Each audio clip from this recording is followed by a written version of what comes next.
അമൃത് Veni hair elixir presents daily news സായാഹ്ന വാർത്തകൾ powered by Pulimoottil silks KSFE.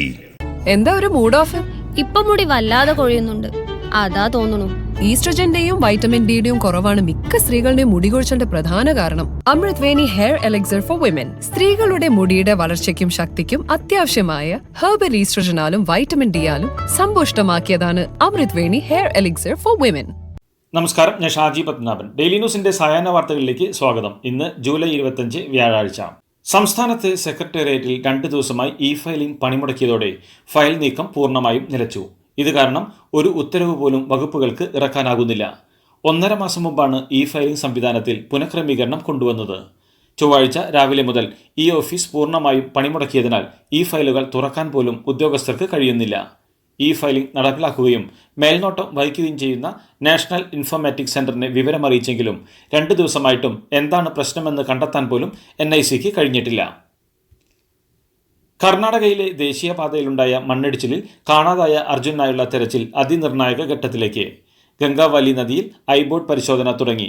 എന്നാൽ പുഴയിൽ അടിയൊഴുക്ക് ശക്തമായതിനാൽ മുങ്ങൽ വിദഗ്ധർക്ക് പുഴയിൽ ഇറങ്ങാൻ കഴിയുന്നില്ലെന്ന് നാവികസേന വ്യക്തമാക്കി. ട്രക്കിന്റെ ക്യാബിൻ കണ്ടെത്താൻ ഡ്രോൺ പറത്തി പരിശോധന തുടരുകയാണ്. പുഴയിലുള്ള ലോറിയുടെ സ്ഥാനം കൃത്യമായി തിരിച്ചറിയാനായെന്നാണ് സൂചന. അതേസമയം മനുഷ്യ സാന്നിധ്യം കണ്ടെത്താൻ ഡ്രോൺ പരിശോധനയിൽ സാധിക്കില്ലെന്നും അവർ പറഞ്ഞു. അധിക്ഷേപകരമായ വാർത്തകൾ നൽകിയെന്നാരോപിച്ച് അർജുന്റെ കുടുംബം നൽകിയ പരാതിയിൽ സൈബർ പോലീസ് പ്രാഥമിക അന്വേഷണം തുടങ്ങി. പരാതിയിൽ പറഞ്ഞിരിക്കുന്ന സോഷ്യൽ മീഡിയയിലെ അക്കൗണ്ട് ഉടമകളെ കേന്ദ്രീകരിച്ചാണ് അന്വേഷണം. സോഷ്യൽ മീഡിയയിലൂടെ വ്യാജ പ്രചാരണം നടക്കുന്നുവെന്നാണ് അർജുന്റെ കുടുംബം പരാതി നൽകിയത്. വാർത്താ സമ്മേളനത്തിലെ വാക്കുകൾ എഡിറ്റ് ചെയ്ത് മാറ്റിയാണ് പ്രചാരണം. ചില യൂട്യൂബ് ചാനലുകളും അധിക്ഷേപകരമായ വാർത്തകൾ നൽകിയെന്ന് പരാതിയിൽ പറയുന്നു. കോഴിക്കോട് സൈബർ സെല്ലിലാണ് കുടുംബം പരാതി നൽകിയത്. കർണാടകത്തിലെ രക്ഷാപ്രവർത്തനത്തിന്റെ പേരിൽ മര്യാദഘട്ട പ്രചാരണമാണ് നടക്കുന്നതെന്ന് പ്രതിപക്ഷ നേതാവ് VD സതീശൻ. ഉരുൾപൊട്ടി ഉണ്ടാകുന്ന മണ്ണും കല്ലും കാണാത്തവരാണ് ഇങ്ങനെ സംസാരിക്കുന്നതെന്നും കേരളത്തിൽ വർഷങ്ങൾക്ക് മുമ്പ് ഉരുൾപൊട്ടലുണ്ടായ സ്ഥലങ്ങളിൽ എത്രയോ ആളുകളെ ഇതുവരെ കണ്ടെത്തിയിട്ടില്ലെന്ന് നമ്മൾ മറന്നുപോകുന്നുവെന്നും സതീശൻ പറഞ്ഞു. മണ്ണിടിച്ചിലിന് സാധ്യതയുണ്ടായിരുന്ന സ്ഥലത്താണ് ശ്രമകരമായ രക്ഷാപ്രവർത്തനം നടത്തുന്നതെന്നും ആമേഴഞ്ചാൻ തോട്ടിലെ രക്ഷാപ്രവർത്തകർക്ക് വേണ്ടി നമ്മൾ പ്രാർത്ഥിച്ച പോലെ കർണാടകത്തിലെ രക്ഷാപ്രവർത്തകർക്ക് വേണ്ടിയും നമ്മൾ പ്രാർത്ഥിക്കണമെന്നും സതീശൻ പറഞ്ഞു.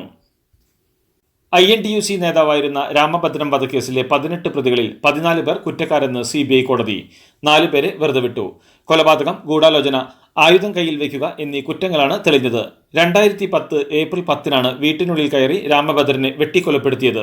വെറുതെ വിട്ട പ്രതികളിൽ ജയമോഹൻ CPM കൊല്ലം ജില്ലാ സെക്രട്ടേറിയറ്റ് അംഗമാണ്. തിരുവനന്തപുരം CBI കോടതി ഈ മാസം 30-ന് ശിക്ഷ വിധിക്കും. ഇടുക്കിയിൽ DCC പ്രസിഡന്റും KPCCയും തമ്മിലുള്ള പോര് മുറുകുന്നു. DCC പ്രസിഡന്റ് CP മാത്യു പുറത്താക്കിയ മണ്ഡലം കമ്മിറ്റി പ്രസിഡന്റിനെ 2 മണിക്കൂറിനകം KPCC തിരിച്ചെടുത്തു. മുട്ടം മണ്ഡലം കോൺഗ്രസ് കമ്മിറ്റി പ്രസിഡന്റ് ഷൈജ ജോമോനെയാണ് DCC മാറ്റിയത്. KPCCയുടെ അനുമതിയില്ലാതെയാണ് ഷൈജയെ DCC പ്രസിഡന്റ് സ്ഥാനത്ത് നിന്ന് നീക്കിയതെന്നും സാമൂഹിക മാധ്യമങ്ങളിലൂടെയാണ് KPCC ഇക്കാര്യം അറിയുന്നതെന്നും KPCC വാർത്താക്കുറിപ്പിൽ അറിയിച്ചു. തിരുവനന്തപുരം മംഗലപുരത്ത് ജനവാസ കേന്ദ്രത്തിൽ കണ്ടെത്തിയ കാട്ടുപോത്തിനെ മയക്കുവെടിവെച്ചു. പിരപ്പങ്കോട് ഭാഗത്ത് വെച്ചാണ് കാട്ടുപോത്തിനെ മയക്കുവെടിവെച്ചത്. വെടികൊണ്ട് വിരണ്ടോടിയ പോത്ത് തെന്നൂർ ദേവീക്ഷേത്രത്തിന് സമീപം മയങ്ങി വീണു. ടെക്നോസിറ്റി ക്യാമ്പസിന് പുറകുവശത്തെ കാടുപിടിച്ച പറമ്പിൽ ഇന്നലെ രാത്രിയാണ് കാട്ടുപോത്ത് എത്തിയത്. മലപ്പുറം പുളിക്കൽ പഞ്ചായത്തിൽ മഞ്ഞപ്പിത്തം പടരുന്നു. പഞ്ചായത്തിന്റെ വിവിധ ഭാഗങ്ങളിൽ നിന്നായി 102 പേർക്ക് ഇതുവരെ മഞ്ഞപ്പിത്തം ബാധിച്ചു. 59 വിദ്യാർത്ഥികൾക്ക് മഞ്ഞപ്പിത്തം സ്ഥിരീകരിച്ചതിനെ തുടർന്ന് പുളിക്കൽ പഞ്ചായത്തിലെ അരൂർ AMUP സ്കൂൾ ഈ മാസം 29 വരെ അടച്ചു. ആരോഗ്യവകുപ്പിന്റെയും വിദ്യാഭ്യാസ വകുപ്പിന്റെയും നിർദ്ദേശത്തെ തുടർന്നാണ് സ്കൂൾ അടച്ചത്. പണ്ട് മുത്തശ്ശിയുടെ കല്യാണക്കഥ കേട്ട മുതലെയുള്ള ആഗ്രഹമാണ് അന്നത്തെ മുത്തശ്ശിയെ പോലെ എന്റെ കല്യാണത്തിന് എടുത്തൊരുങ്ങണമെന്ന്.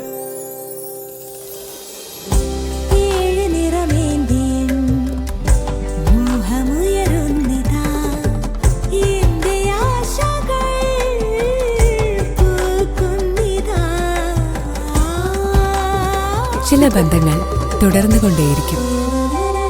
Celebrating 100 years of Pulimoottil silks. പൂനെയിൽ കനത്ത മഴ.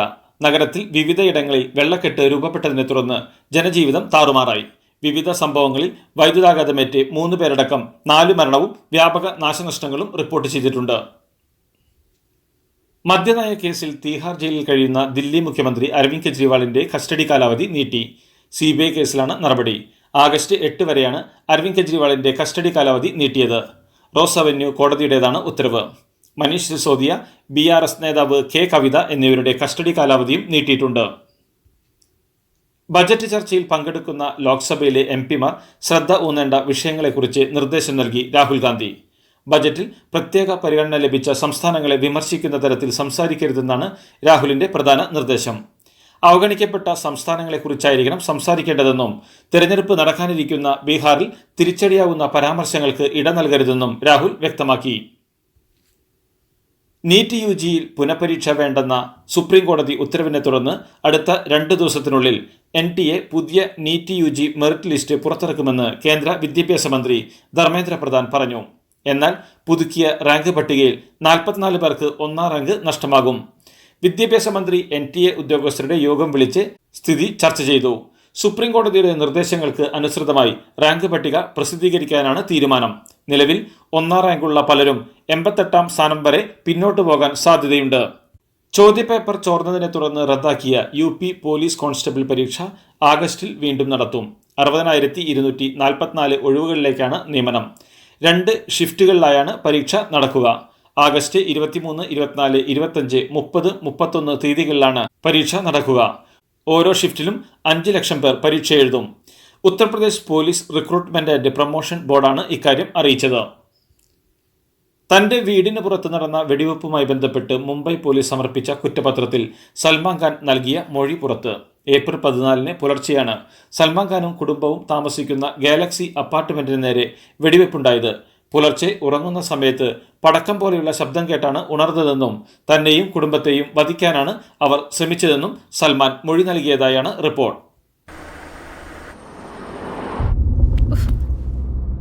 ഇതിലും നല്ലത് ബസ്സിൽ പോകുന്നതായിരുന്നു.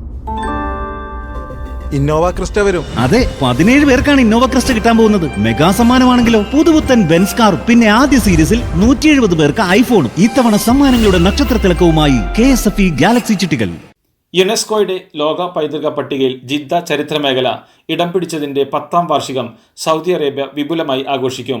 സാംസ്കാരിക മന്ത്രാലയത്തിന്റെ ജിദ്ദ ഹിസ്റ്റോറിക് പ്രോഗ്രാമാണ് ആഘോഷം സംഘടിപ്പിക്കുന്നത്. ജിദ്ദ ചരിത്രമേഖലയുടെ സാംസ്കാരികവും നഗരപരവുമായ പൈതൃകം സംരക്ഷിക്കുന്നതിനും രാജ്യത്തിന്റെ വിഷൻ 2030 അനുസൃതമായി ആഗോള പൈതൃക കേന്ദ്രമാക്കി മാറ്റുന്നതിനുള്ള പ്രവർത്തനങ്ങൾ പ്രോഗ്രാമിന് കീഴിൽ തുടരുകയാണെന്ന് ചരിത്രമേഖല പ്രോഗ്രാം അധികൃതർ പറഞ്ഞു. പുതിയ തലമുറയ്ക്ക് ദീപം കൈമാറാനുള്ള സമയമായെന്ന് US പ്രസിഡന്റ് ജോ ബൈഡൻ. രാജ്യത്തെയും പാർട്ടിയെയും ഒന്നിപ്പിക്കാനാണ് സ്ഥാനാർത്ഥിത്വത്തിൽ നിന്ന് പിന്മാറിയതെന്നും അദ്ദേഹം പറഞ്ഞു. അതോടൊപ്പം ഉറച്ച നിലപാടുള്ള കഴിവുള്ളയാളാണ് തനിക്ക് പകരം സ്ഥാനാർത്ഥിയാകാൻ തെരഞ്ഞെടുത്ത വൈസ് പ്രസിഡന്റ് കമല ഹാരിസ് എന്നും ബൈഡൻ വ്യക്തമാക്കി.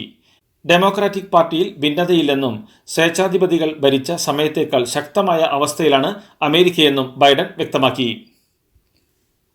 കോവിഡ് ബാധിച്ച് മരിച്ചവരുടെ മൃതദേഹം മതപരമല്ലാതെ സംസ്കരിച്ചതിൽ മുസ്ലിം സമുദായത്തോട് മാപ്പ് പറയുമെന്ന് ശ്രീലങ്കൻ സർക്കാർ അറിയിച്ചു. മുസ്ലിങ്ങൾ ഉൾപ്പെടെയുള്ള ന്യൂനപക്ഷ സമുദായങ്ങൾക്ക് മതപരമായ അവകാശങ്ങൾ നിഷേധിച്ച് മൃതദേഹം സംസ്കരിക്കുന്നതിന് 2020 പുറപ്പെടുവിച്ച നിർബന്ധിത ഉത്തരവ് കടുത്ത വിമർശനങ്ങളെ തുടർന്ന് 2021 ഫെബ്രുവരിയിൽ പിൻവലിച്ചിരുന്നു.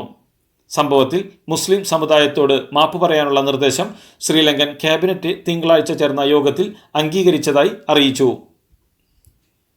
എത്യോപ്യയിൽ കനത്ത മഴയെ തുടർന്നുണ്ടായ മണ്ണിടിച്ചിലിൽ 229 പേർക്ക് ദാരുണാന്ത്യം. കഴിഞ്ഞ ദിവസമുണ്ടായ മണ്ണിടിച്ചിലിൽ അകപ്പെട്ടവരെ കണ്ടെത്താനുള്ള തിരച്ചിലിനിടെ വീണ്ടും മണ്ണിടിഞ്ഞതാണ് ദുരന്തത്തിന്റെ ആഘാതം കൂട്ടിയത്.